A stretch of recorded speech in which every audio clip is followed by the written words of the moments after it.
Day, most respected guests of the day, dear grandparents of our very delighted, happy children who are sitting over here, it is a privilege to welcome all of you in this premises. This premises, which has become even more happy to have all of you here. We just witnessed two students. Being in KG2, they are standing here speaking with such confidence is actually the reflection of their upbringing, where majorly it is the parents and you, dear grandparents, who have taken care of their needs so well that they are happy, they are delighted, and they are ready to learn. School alone cannot do anything.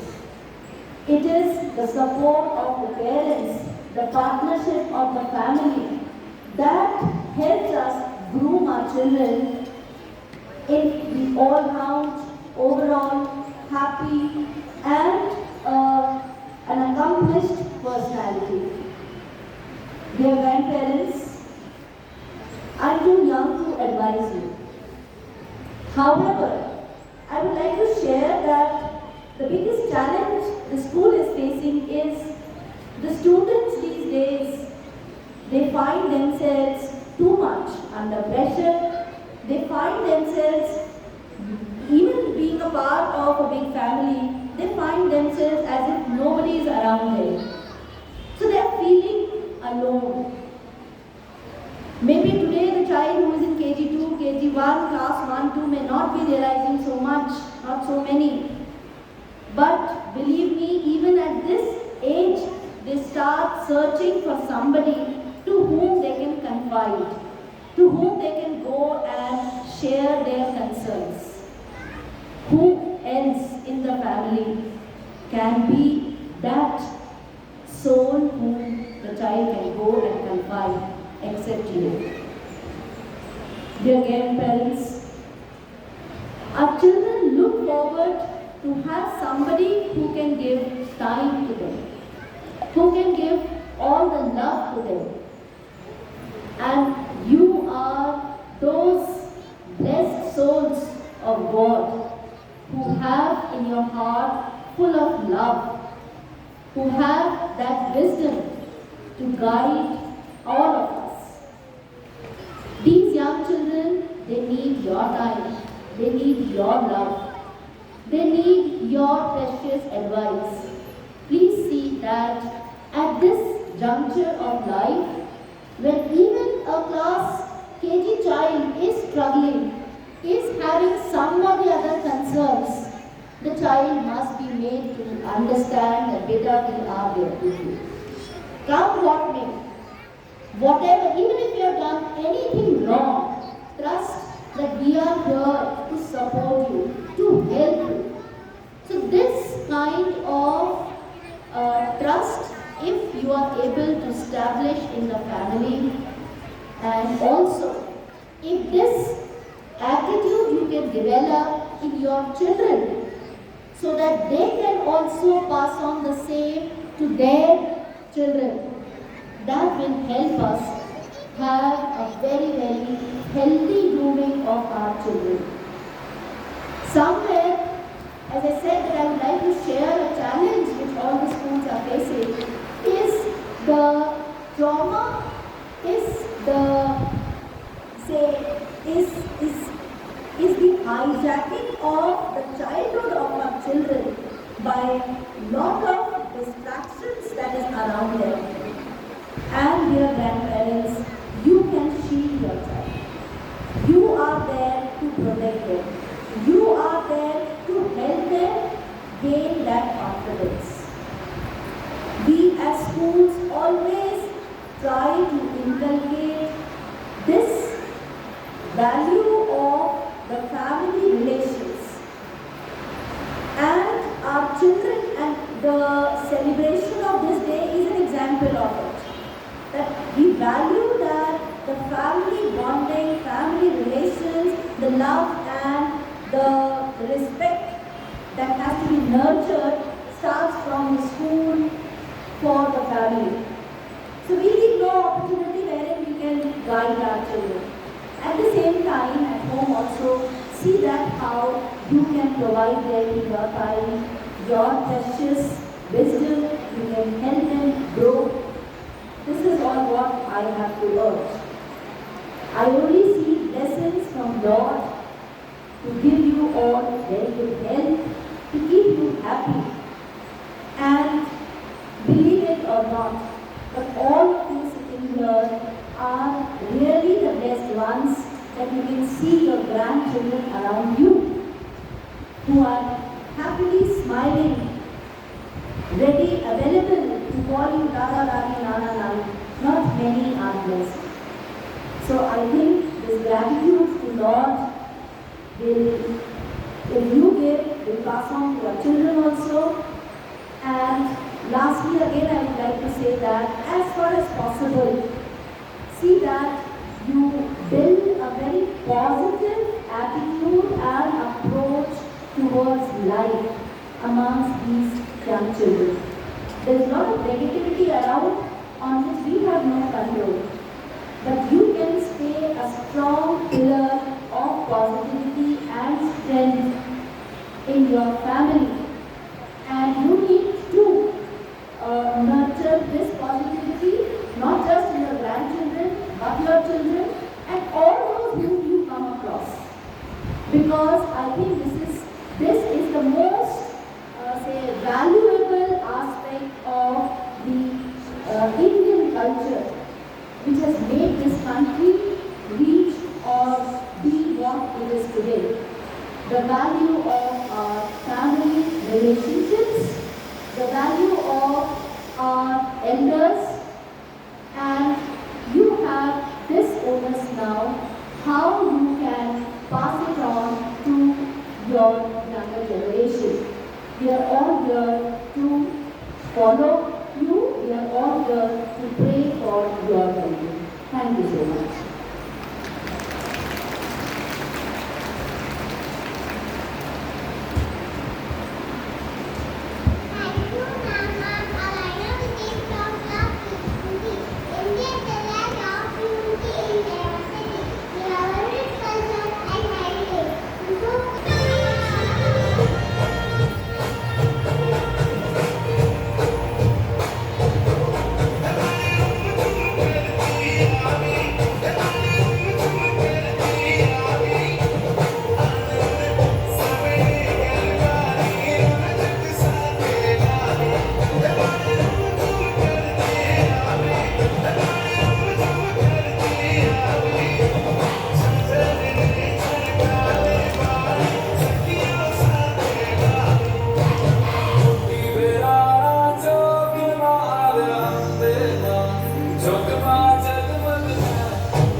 grandparents. What a mesmerizing performance! It was a beautiful presentation.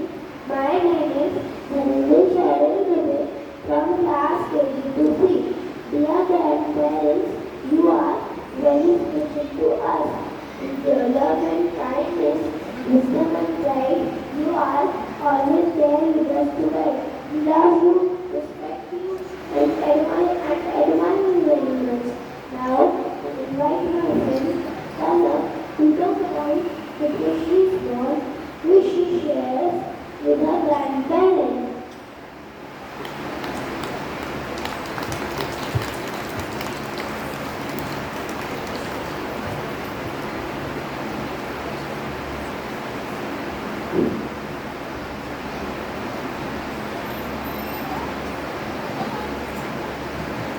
My grandparents, I call them Sanju and Dadi. They are really me today, and I feel so happy. My dad has taken me for walking, for reading newspapers, and watching news, giving me my way, and sometimes samosa. Whenever I need anything, I go to my grandmother. She has my favorite chocolates. Choco pie, lollipop, and strawberry wafers. I love eating them and technology. Sometimes she has been in my video over too.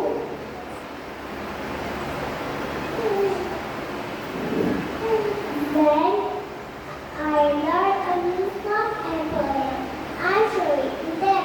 They feel so happy. They can't wait to play and play outside, do cycling, and eat healthy food. I am blessed to have such loving and caring grandparents. Thank you, Daddy.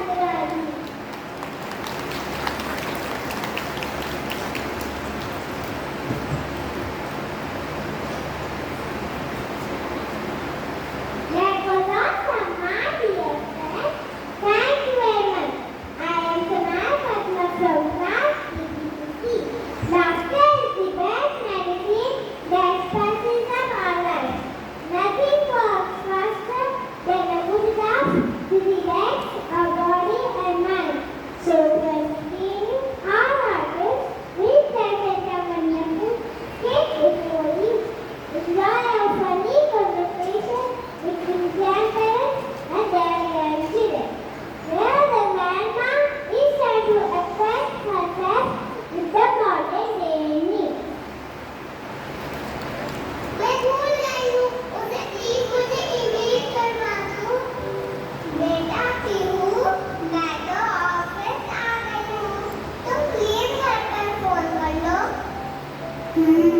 दादाजी को phone करती हूँ।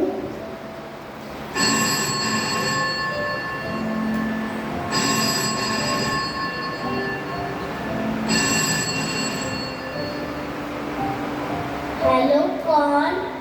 दादाजी मैं पीहू बोल रही हूँ school से। आप मेरा एक काम कर दोगे? अरे बेटा मैं तो बैंक आया हूँ, मुझे देर हो जाएगी। ओहो क्या करूँ, दादी को फोन करती हूँ।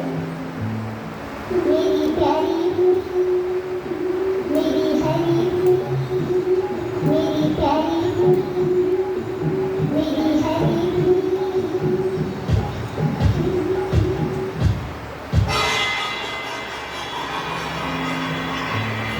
अरे ये क्या किया तुमने? मेरी पूरी मेहनत बेकार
ये समझ गए pihu@gmail.com pihu@at नहीं at का मतलब है shift +2 सिंबल बना उसका है और +2 तो सुना इसलिए +2 क्या होता है दादी बुद्धू से बोलो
children. I am Andy Brown. I study in Gilgit. Today I am going to recite the poem If I Was a Superhero by Larry Green.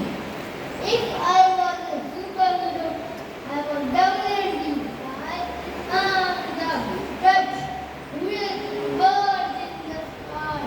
If I was a superhero, I would have special power, like abstract from land, but jumping over the mountain. If I was a superhero, I would save all the oceans with my secret and magical leading up portents.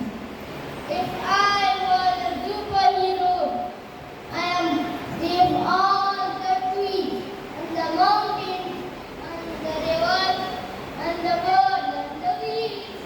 If I was a superhero, I would have all the food. Give them food and make them be no more.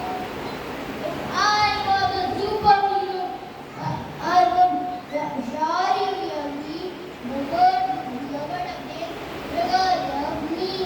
Thank you.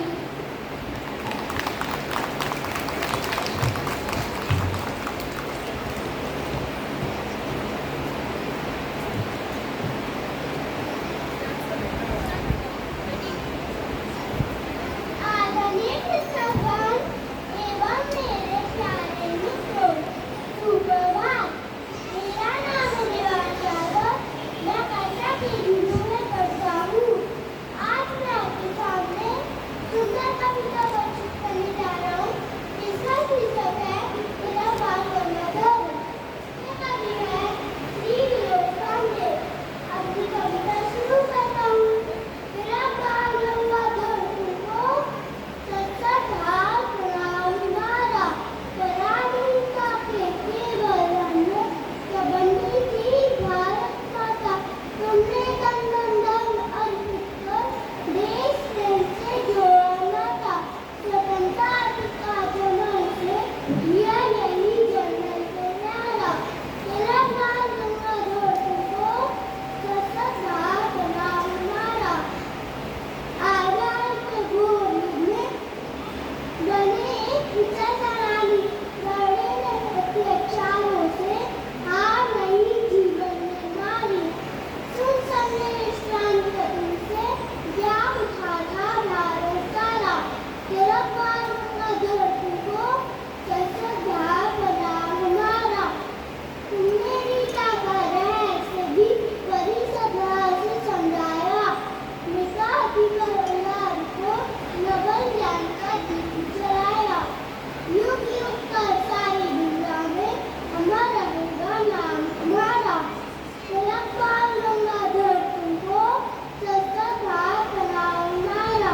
धन्यवाद।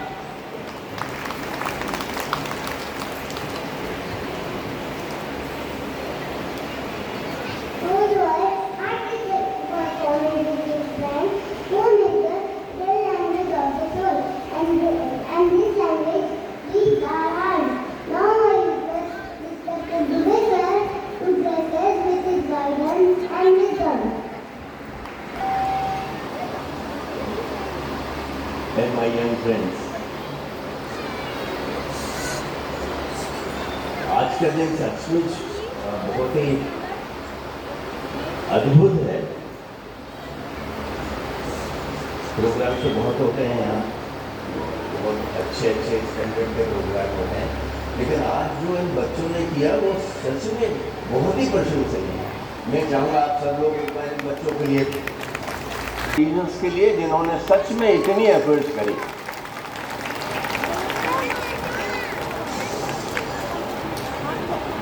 आप लोग सच में बहुत ही सौभाग्यशाली हैं, बहुत ही भाग्यवान हैं।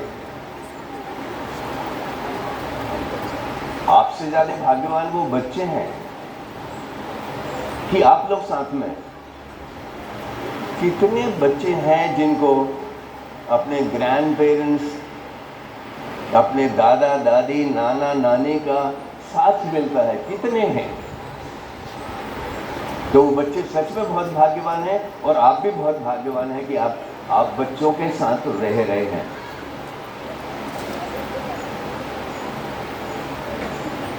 हंसते खेलते कूदते फांदते नाचते गाते पढ़ते लिखते बच्चे जो हैं ये मानव की संपदा है, बहुत बड़ी संपदा है ये। दादा दादी नाना नानी माता पिता के द्वारा दिया गया समय ये भविष्य निधि है और इतना सुरक्षित पूंजी निवेश है, इसमें कोई टैक्स नहीं है। इसलिए मेरी आपसे बहुत बहुत रिक्वेस्ट है कि आप इन बच्चों को जितना समय दे सकते हैं दें। माता पिता के पास समय है नहीं, बहुत ज़्यादा समय नहीं, अगर दोनों नौकरी कर रहे हैं तब तो बिल्कुल भी समय नहीं। आप इनको समय दीजिए। एक बार क्या हुआ कि एक छोटा बच्चा और उसके पिता जा रहे थे, तो पिता ने कहा कि अरे सावधान, ध्यान से आगे बढ़ो, सावधानी से आगे बढ़ो। दूसरे ने कहा कि पापा सावधानी आपको रखना है, मैं तो आपके नक्शे कदम पे चल रहा हूं, आपके चरण चिन्ह है, मैं उनको देख देख के चल रहा हूं, सावधान आप रहो। सच में ये सावधानी बहुत बहुत आवश्यक है और तमाम माता पिता बिल्कुल असावधान है इस बात को लेकर, क्योंकि बच्चे हमसे सीखते हैं, हम जो करते हैं वही बच्चे सीखते हैं और वही जिंदगी में आगे करते हैं। तो ये हमारा काम है, जो दादा दादी नाना नानी का काम है कि अपने बच्चों को भी और अपने नाती पोतों को भी समझाएं सिखाएं। बहुत सारी बातें हैं सिखाने के लिए। पहली बात जो हम सिखाएं इन बच्चों को, नाती को ये सिखाएं कि लड़कियों की इज्जत करनी चाहिए और नातिन जो है उनको सिखाएं कि लड़कों की इज्जत करना चाहिए। और अगर वो एक दूसरे की इज्जत करेंगे तो जो समस्या जो हो रही इस वक्त कभी नहीं होगी। हमने ये सिखाना ही बंद कर दिया है।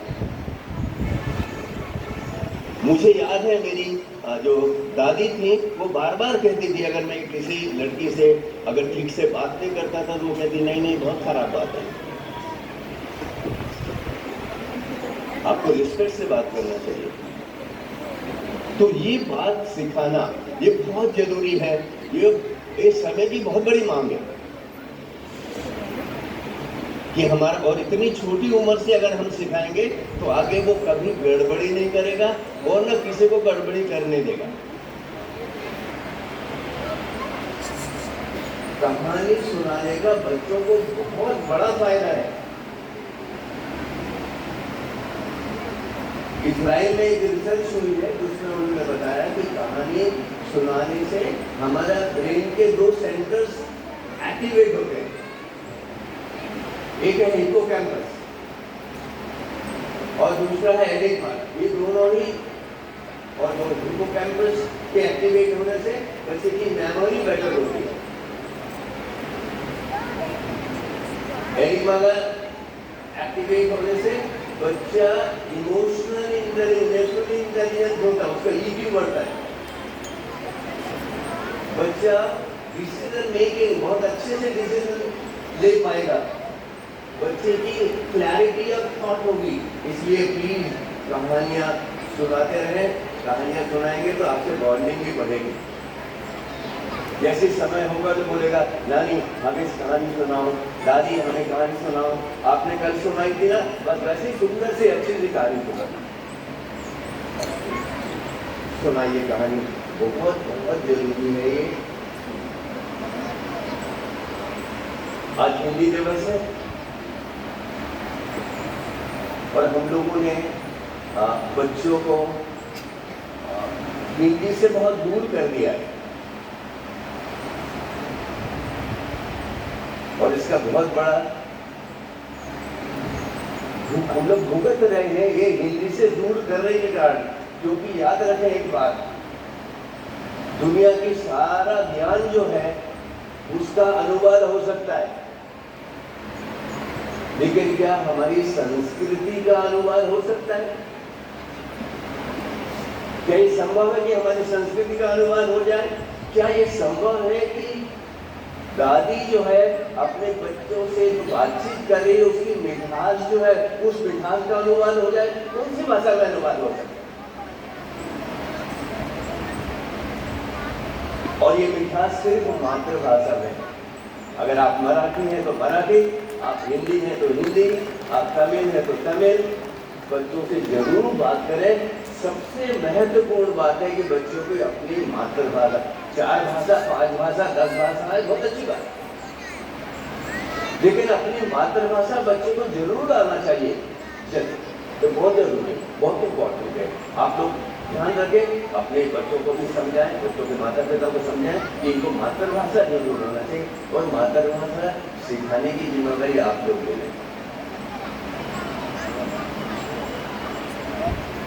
बच्चों को अपने परंपराओं के बारे में बताएं। हम लोग बच्चों को अपनी परंपराओं के बारे में हम लोगों ने बताना बंद कर दिया। बच्चों को हमारे परिवार के इतिहास के बारे में बताएं। हर एक परिवार का कुछ इतिहास है और इतिहास में कुछ न कुछ बहुत अच्छी बात है।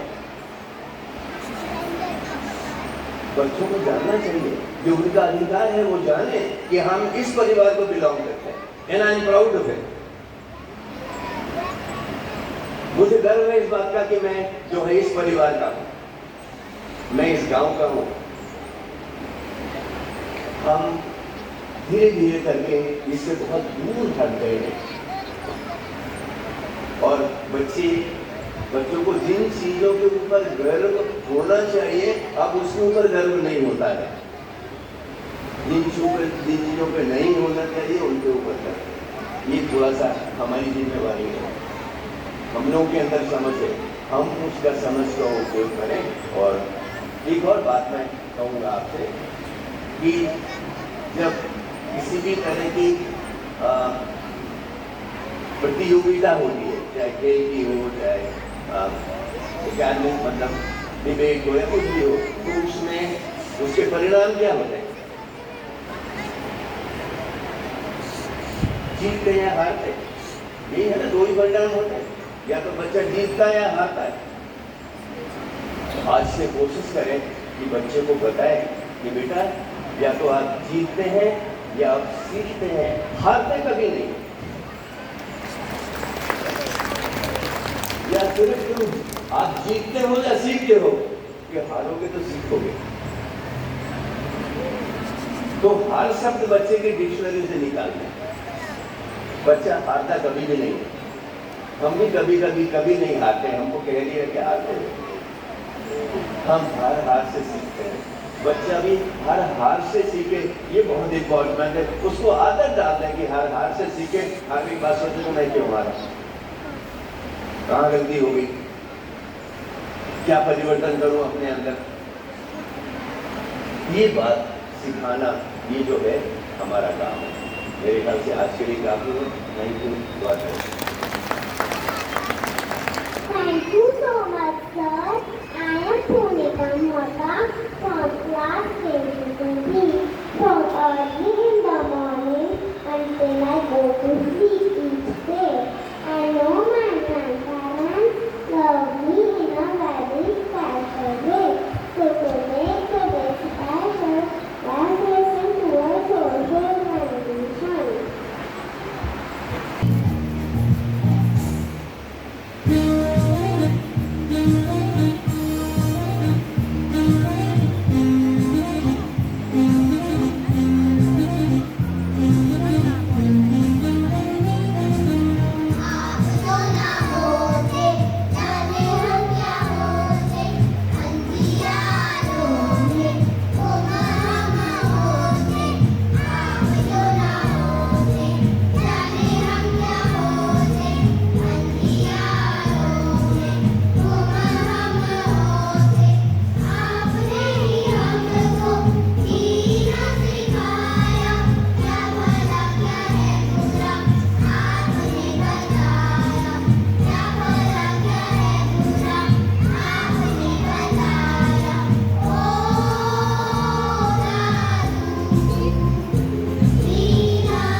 the light of our life in so many ways. The little that you do